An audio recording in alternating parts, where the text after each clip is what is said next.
Fellow dads, unite and celebrate. Today, we are thrilled to have Brock Lush, founder of the Cincinnati Dads Group, back with us here on Cincy Lifestyle. Yeah, the group is a powerhouse of over 700 local dads, and he's here to share how they're building connections, giving back to the community, and gearing up for an exciting Father's Eve weekend. Welcome back, Brock. Hey, thanks for having me. All right, for people who don't know, tell us about Cincinnati Dads, the group, and how it came to be. Yeah, so 7 years ago, I actually stepped away from just the working lifestyle and actually became a stay-at-home dad.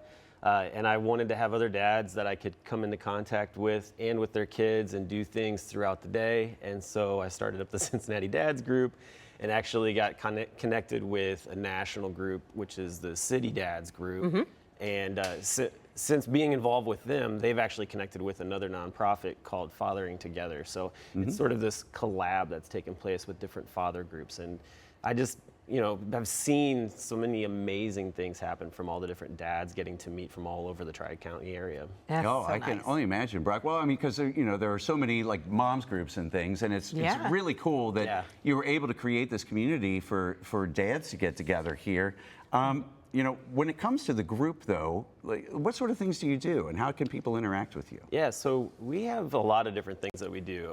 We started doing an every other Thursday Dad's Night Out, where dads can just get together in the evening, maybe sit around a campfire and just chit-chat about what's going on in life.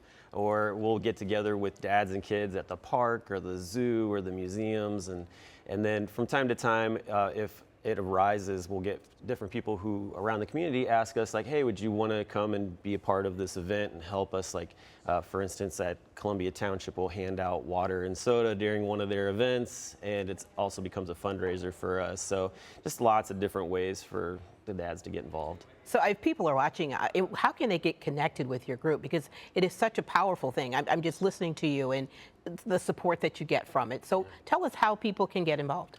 So if you just Google Cincinnati Dads Group, it's the very first thing that pops up because the group has gotten so much just like on site, like everybody's seeing it all the time. So and there's a QR code right there, right? Yeah, I created a QR code. So I've got a banner actually a lot of times, like you see in that picture there, where people can just scan that and that'll actually take you to our link tree that's got all the different ways to get involved. But I also have a Cincy Dads Group at gmail.com address. That's another way to get connected. But yeah, we're on Instagram, Facebook. I actually built a Discord server community, which is kind of an outside of the box way to build a community for dads who are like, I'm just done with social media, and I consider it to be like the old school AOL Instant Messenger. It's just messages going back and forth. Yeah. Well, and talking about your involvement with different charities and things like that, I know you've partnered with Sweet Cheeks Diaper Bank too. Tell us more about that partnership and why this is so important. Yeah, I got introduced to them a couple years ago, and the thing that's great about their organization is they're just trying to get diapers out to families who, they're just coming up short at the end of the month, and so they actually take diapers that are opened. You have a kid that's like, oh yeah, like they are out of the 2 size and they're going into the 3 size, but I didn't use all the 2s, and what do I do with these? And they take them and then they repackage them and they have them available for families. And so I do a small diaper bank drive. They do a large one on the national level. And so we try to get as many as we can, and usually I fill a 50-gallon drum full of them every year and be able to give those to them. So it's every little bit counts, right? Yeah. So there's a Father's Eve event that's happening. Tell us about that. Yeah, Father's Eve's been going on for quite a few years. It started with a gentleman up in Minneapolis just basically showing off his brand new garage to his buddies, and it's evolved into this multi-city celebration. And so I've had it going on for 7 years, like usually my backyard. Started having it at different locations. This year we're having it at Wandering Monster Brewing. Oh, cool. Jason and Zach out there, great guys. And so they have duck pin bowling, and they've got this amazing private room. And so we're going to be in those 2 spaces. And we're actually going to turn the duck pin bowling into a little bit of a competition, because that's always fun with dads. Nice. Dads are all about that. And so the 3 highest scores are actually going to win tickets to a Dave & Buster's event the next day that they're doing down in Florence.